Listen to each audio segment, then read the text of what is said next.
안녕하세요. 주사부 TV입니다. 중독자는 아무도 못 말려라는 제목인데요. 마시려는 자와 끊어주려는 자 이들의 그 싸움을 이제 우리 집사님의 경험담과 또 목격담과 또 임상의 기록을 통해서 귀한 말씀을 전해주시겠습니다. 먼저 집사님 소개합니다. 안녕하세요. 네, 안녕하세요, 목사님. 네, 제가 여기서 드리는 말씀은 창작이 아닙니다. 소설이 아닙니다. 실제 사례입니다. 그리고 제가 많은 경험을 통해서 고통도 많이 받았거든요. 그 고통이 남에게 알려지면 상당히 진짜 애들 말로 창피한 고통들이 많았을 겁니다. 감추고 숨기고 싶은 고통이 많았을 겁니다. 근데 나중에 지내고 보니까 그 고통이 큰 은혜더군요. 그 고통으로 인하여 저도 거듭났고 또 그 고통이 다른 사람에게 큰 도움이 되지 않을까 그런 생각을 했습니다. 그래서 이 프로그램을 시작한 것이고 이제 중독자는 아무도 못 말려 마시려는 자와 끊어주려는 자의 전쟁 이것이 알코올 중독 치료 과정이거든요. 이 문제를 이제 한번 다뤄보겠습니다. 이 문제가 뭔가 하면 그렇습니다. 치료기관에서 알코올 중독자가 술을 마시는 것은 보호자만 모르고 대한민국이 다 아는 공공연한 비밀이다. 이런 얘기를 많이들 합니다. 왜 이렇게 되고 왜 그런 현상이 일어날까? 그걸 한번 짚어보도록 하겠습니다. 이 문제를 이제 다루기 전에 아마 성경에서도 그렇게 죄를 지면 안 되는데 여호와 하나님께서 그런 짓 하지 말라고 그랬는데 그런데도 부득불 그런 짓을 계속해서 파멸해 이르는 사람들이 많이 있었을 겁니다.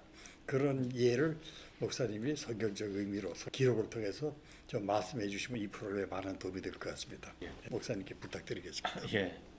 성경에 그러니까 쉽게 말하면 청개구리 같은 사람은 아담과 하와가 선악과를 따먹음으로 말미암아 이 죄가 들어오면서 늘 인간의 마음 속에 있는 부정적인 욕구죠. 그래서 이제 우리가 쉽게 생각할 수 있는 게 모세오경에서 줄기차게 얘기하고 있는 그 신명기 레위기 나오고 있는 그 성적인 문제들. 이거 하지 말라고 하는데 지금 이거 하는 사람들을 오히려 이렇게 갑으로 여기고 떠받드는 이런 세상이 됐잖아요. 쉽게 말해서 동성애 같은 거 절대로 하지 말라고 하고 하면은 반드시 죽이라고 했습니다. 그런데 거기에 동조하는 천주교 세력이나 또 일부 교회 목사들, 진보 목사들, 그들을 축복해주고 그들을 소외된 자라고 이렇게 이야기하고 하는데 이거는 언어도 아니죠. 천만의 말씀입니다. 어느 시대나 이렇게 하지 말라고 하면 꼭 더하는 이러한 사람들이 있습니다. 성경에 많이 나와 있습니다. 네, 고맙습니다. 그와 같은 특성이 알코올 중독자들뿐만이 아니라 마약 중독자들에게서도 보입니다. 양식 있는 의사들은 이렇게 말합니다. 알코올 중독자가 치료를 받아도 그 회복은 10,000명에 겨우 1명이 될까 말까 하다고 얘기를 합니다. 왜 이런 일이 일어날까요? 그 이유는 간단합니다. 아주 자명합니다. 알코올 중독자들은 치료는 거부하고 치료 전 단계가 뭡니까? 진단을 해야 될 거 아닙니까? 진단은 방해합니다. 그러니까 치료가 안 되는 거예요. 다른 질병의 경우에는 환자는 회복을 위해 최선을 다해 의사의 진료에 협력을 합니다. 그런 알코올 중독자는 환자임에도 그러하지 아니합니다. 먼저 자신은 알코올 중독자가 아니라고 부정을 합니다. 그래서 중독은 부정하게 만드는 병이다. 이렇게 정의하거든요. 알코올 중독은 병인데 자신은 중독자가 아니니까 환자가 아닌 겁니다. 환자가 아닌 사람을 환자로 몰아서 병원에 강제 격리시키고 치료를 목적으로 자신을 괴롭게 하니 어느 누가 좋아하겠습니까? 알코올 중독자들은 정신과 의사들을 불신합니다. 자신이 좋아하는 것을 못하게 하니 싫어하는 것이 당연하지 않겠습니까? 그래서 그들은 말합니다. 무슨 정신과 의사가 알코올 중독자를 치료해? 어디 당신들이 술 끊어준 사람 있으면 나와보라 그래. 정신과 의사들은 이렇게 반격을 합니다. 그렇게 말하는 당신들은 언제 우리 의사들에게 치료할 기회조차 주어본 적이 있어 하고 말합니다. 그들은 자신이 알코올 중독자가 아니라고 강력하게 부인합니다.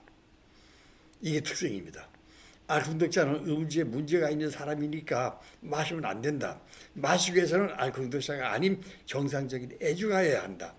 이렇게 알코올 중독자가 아님을 강력하게 부인하고 그래서 환자가 아닌 환자를 치료하는 것이 근본적으로 불가능한 것이 아닌가 생각이 듭니다. 어느 치매 환자의 경우입니다. 저희 아버님 얘거든요.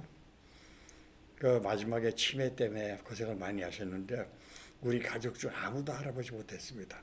제 아내만 알아보더라고요. 그거 보고서 영원히 있다는 걸 느꼈습니다. 저도 못 알아봐요. 근데 제 아내가 되면 알아봐요. 얼굴을 붙잡고 비비면서 그렇게 애기 왔네 애기 왔네 하더라고요. 저희 어머니가 병세가 악화되어 병원에 입원을 했습니다. 가족조차 알아보지 못했습니다. 우리가 중병에 걸리면요, 큰 병에 걸리면 치료보다 온갖 검사가 더 힘들잖아요. 그래서 병원에 입원하면 치료를 위해서 먼저 온갖 검사를 받는데 그 검사가 사람 잡는다고 검사를 부르지 않습니까? 검사를 위해 간호사가 쉴 새 없이 피를 뽑아갑니다. 치매 노인일지라도 주사 바늘이 통증을 느낍니다. 간호사가 다가오면 본능적으로 팔을 감추고 체열을 거부합니다. 그렇다고 검사를 중단하지는 않습니다. 간호사 한 명으로 안 됩니다. 3명이 동원되어 가지고 팔다리를 제압하고 강제로 체열합니다. 병에 지치고 노쇠한 노인은 그들을 당할 수가 없습니다. 몸은 제압당했지만 입은 자유롭습니다. 그래서 최후의 발악하는 심정으로 욕설을 퍼붓습니다. 곰 같은 년들이라고요. 보호자를 만난 의사가 말합니다. 저보고 얘기합니다. 어디 우리 간호사들이 곰 같습니까? 다들 예쁘고 천사 같은데 저 할아버지는 우리 간호사들을 곰 같다고 욕하네요. 이렇게 비아냥거리더라고요. 평소 교양 있고 점잖은 어른이 왜 그런 욕을 했을까? 치매 노인은 자신이 환자인 줄 모르고 또 왜 체열하는지 모르기 때문에 치료를 위한 검사를 위해 체열하는 것을 모르는 노인은 체열이 고통스럽고 그런 고통을 주는 간호사가 미운 겁니다. 알코올 중독자들도 이런 심정으로 치료진을 대합니다. 전직 의유관 출신 환자의 경우입니다. 제가 그를 만났을 때 그는 칠순이 다 된 연세였는데 병원 10곳에서 치료받았음에도 불구하고 술을 끊지 못하고 있었습니다. 3개월 만에 병원에서 치료받고 퇴원합니다. 그러면 3일을 넘기지 못하고 재발하여 10곳의 병원을 옮겨 다녔습니다. 중독자가 아닌 자신을 중독자로 몰아 정신병원에 입원시키는 아내가 원망스럽고 또 치미는 불도를 터뜨릴 수 없어 가까스로 우라를 참는 시간이 겨우 3일. 그래서 3일을 넘기지 못하고 술로 폭발합니다. 그럼에도 불구하고 그는 알코올 중독자임을 부인했습니다. 자신과 같은 지성인이 알코올 중독자일 수 없다는 겁니다. 그분은 S대 정치외교학과를 나와가지고 의무고시 합격한 전직 외교관이었습니다. 엘리트 집단의 한 사람이었습니다. 그런 그가 알코올 중독과 같은 병은 무식한 하루 인생들이 다 겪는 병으로 오인하고 있었습니다. 그런 그가 술을 끊은 것은 10번째 치료기관에서 어렵게 정말 어렵게 중독임을 인정하고부터 회복이 시작되었습니다. S대 미대 출신 화가가 있었어요. 그는 지나친 음주로 간경화까지 악화되었음에도 불구하고 알코올 중독자임을 부정했습니다. 그런 그는 병원 몰래 술을 계속 마셔야 했습니다. 음주가 계속되고 간경화는 점점 악화되어 끝내 사망했습니다. 그의 죽음에 환자들은 큰 충격을 받는 듯 했으나 며칠 되지 않아 병원 보호사와 간호사들 눈을 피해 여전히 술을 마십니다. 병원에서 40대에 들어서 작곡가를 만났습니다. 그는 국내 유수 음악 콩쿠르에서 작곡 부분 대상을 받은 총망받는 작곡가였습니다. 그는 재발에 재발을 거듭하여 3번째 병원에 입원한 상태였습니다. 환자들 사이에서 말하는 소위 전국구였습니다. 그는 병실에서도 작곡에 매진한다고 했습니다. 그는 검사 결과 간경화 말기 판정을 받았습니다. 곧 암으로 발전할는지도 모릅니다.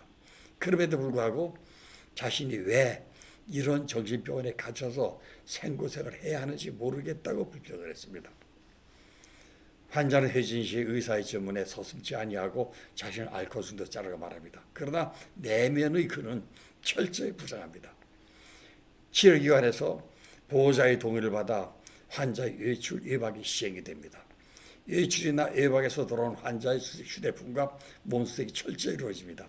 세관에서 밀수되는 마약을 찾기 위해 실시하는 수색과 같습니다.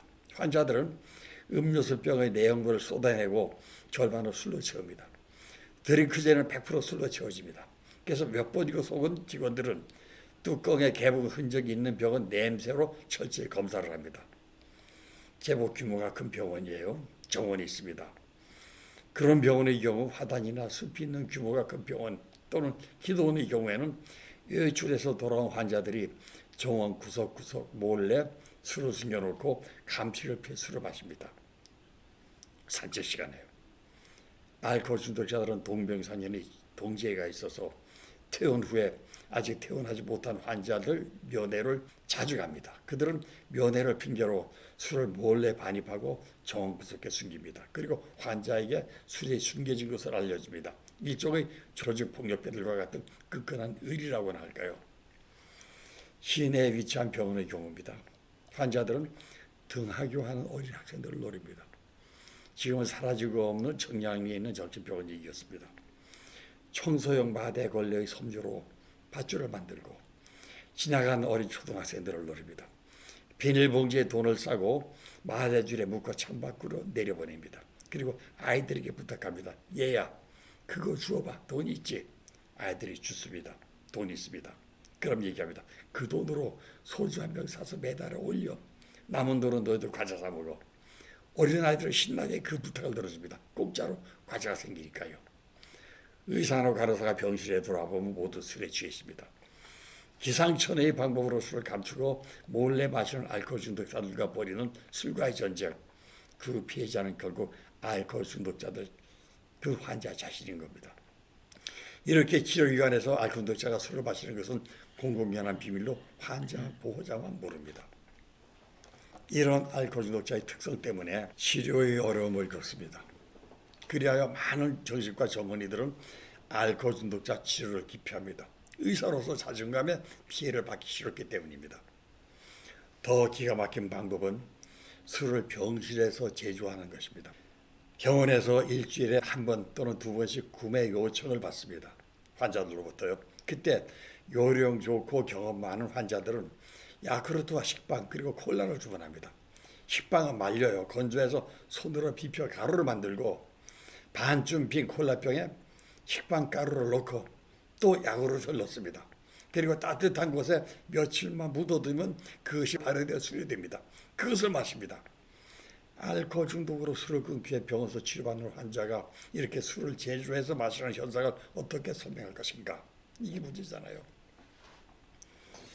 그리고 그 문제는 치료는 뒷전입니다. 환자가 최우선으로 여기는 것은 퇴원입니다. 그들은 말합니다.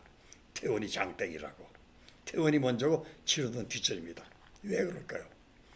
자신들은 인식하지 못하나 그 주된 이유는 퇴원하면 마실 자유가 주어지니까 마실 수 있으니까 이런 현상이 벌어지는 겁니다.